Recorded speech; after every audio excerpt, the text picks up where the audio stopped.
Hello everyone, it's Nima with the Code Club. Welcome back to our organic chemistry series, where I'll be teaching you about certain organic chemistry concepts and how to effectively approach them.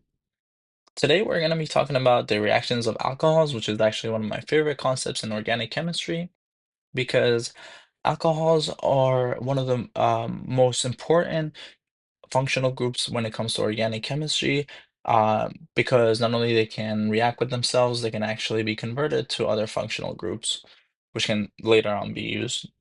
And as you guys remember from organic chemistry 2 or 1, alcohols are denoted as ROH.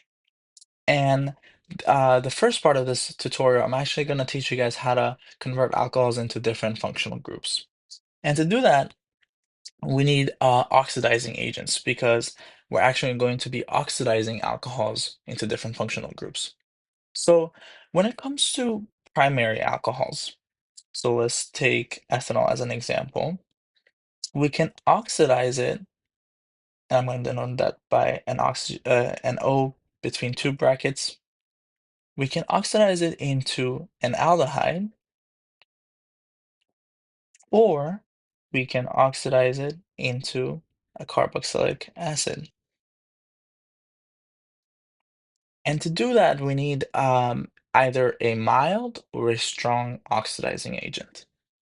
Some examples of mild oxidizing agents are, I'm going to put that as MO, PCC in presence of dichloromethane, or TDC in presence of dichloromethane. And if we have a primary alcohol, we can use these mild oxidizing agents to get to an aldehyde. Now, for our strong oxidizing agents, I'm going to do SO. We can use chromic acid,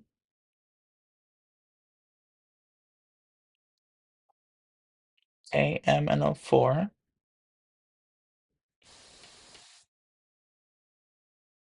and we can use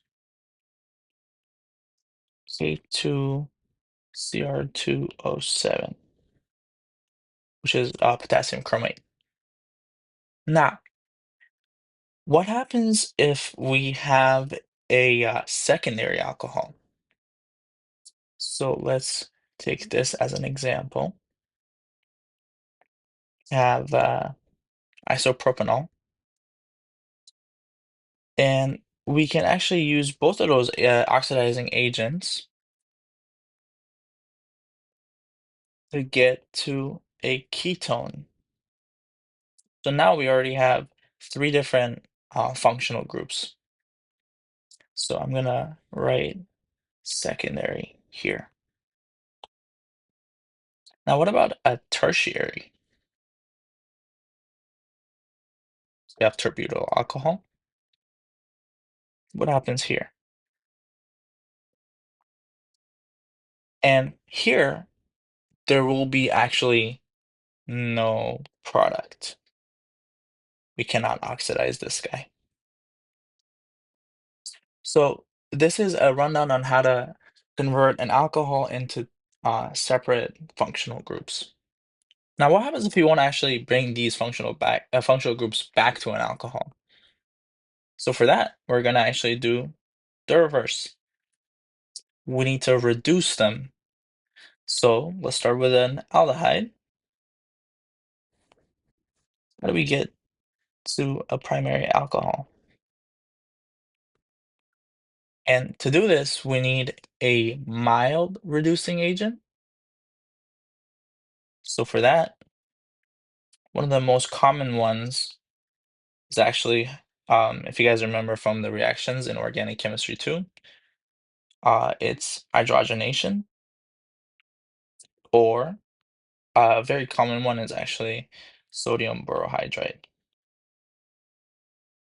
So 4, in presence of an alcohol, usually methanol is what you'll see. Now, it's important to know that for carboxylic acids,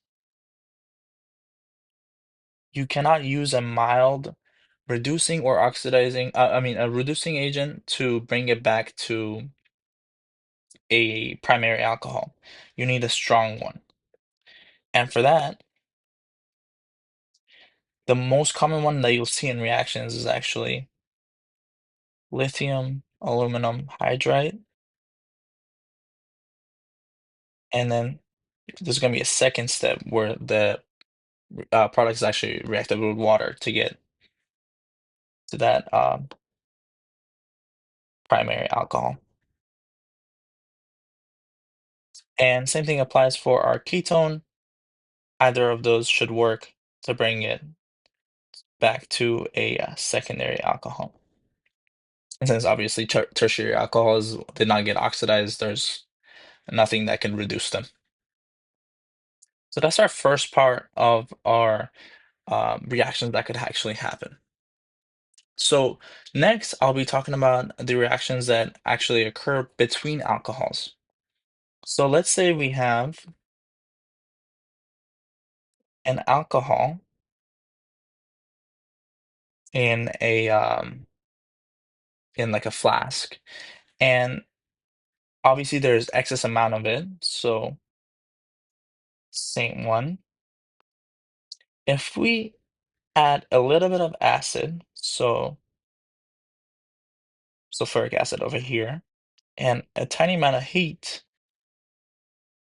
we can actually get an ether out of this, which would look like this plus water. And the mechanism for this, a shortcut that my professors actually taught me is you can write your alcohols like this,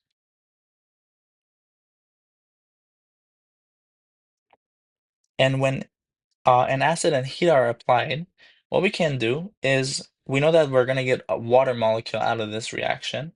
We can just box a water molecule out of that, and we just join the two ends. So we're going to get ROR plus water. So this is a reaction that actually happens between alcohols if we have heat and a little bit of an acid to form ethers, which is a fourth functional group that we talked about today. Next, we're going to be talking about how alcohols could be used to form esters. And to do that, an alcohol could react with a carboxylic acid or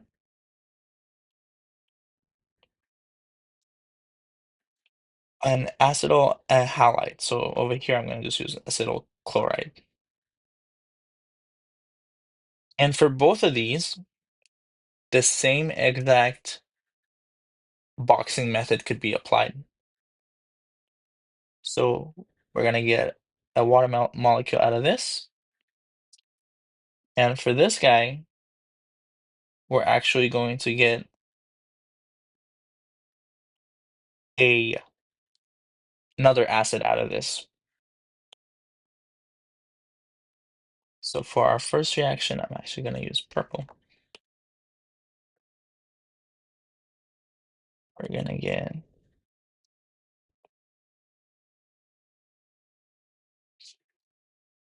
over here and another ester over here. So,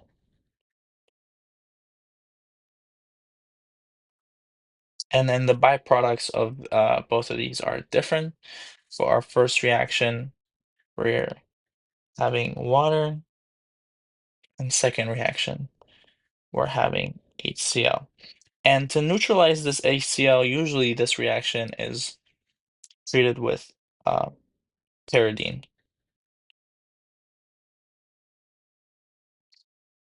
And for our top reaction, I forgot to mention, we're going to be using acid over here as well, which I'm just going to mention H3O plus. So These are the reactions that happen most commonly with alcohols. And in our next little short video that I'm going to add to this, I'm going to do a practice problem for you guys. So see you guys in a second. All right, let's do a practice problem now. So I have a reaction between benzyl alcohol and ethanol, and I want to know the products that I can get from this guy. So if you guys remember the shortcut that I taught you about was we box out a molecule of water, and that will give us our first product, which is an ether. Now, I have a question for you guys. When we're reacting these two, is there anything that will prevent them from reacting with themselves? Because if you think about it, we have excess amount of ethanol and excess amount of benzyl alcohol. So the reason I was saying product is because they can actually react with themselves as well. And what would be the products of those? So if the benzyl alcohol reacted with itself, it will give us this.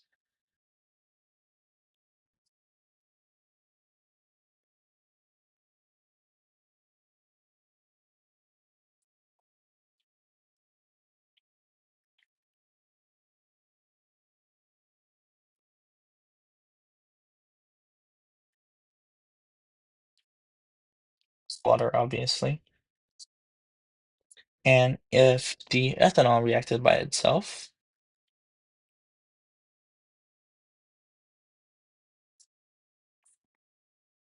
it would give us this.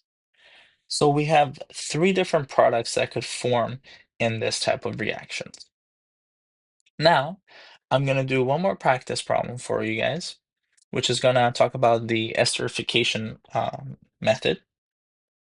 And over here, this is the practice that I have for you guys. We have an alcohol. Actually, let me draw it a little bit better. So, what happens if this guy, a little bit of acid is added to the mixture and some heat? What makes this guy react spontaneously? So we have an alcohol here and a carboxylic acid here. And if you guys remember, if we have acid in the reaction mixture, these two can react to form an ester.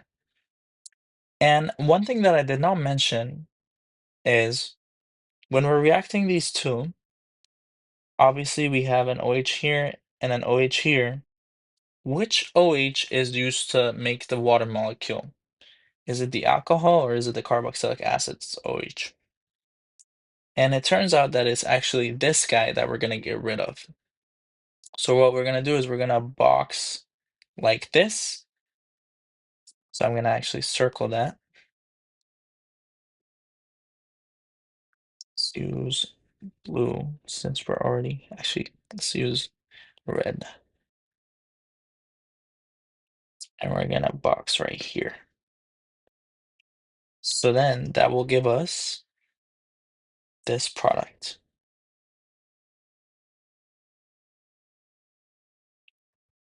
I apologize for my bad drawing skills. Connected to it. And we have 1, 2, connected to this O. So this is our final product, and we only have one. So that's all I have for you guys today. Let me know in the comments if you have any more questions. I should be able to answer it pretty quickly for you guys.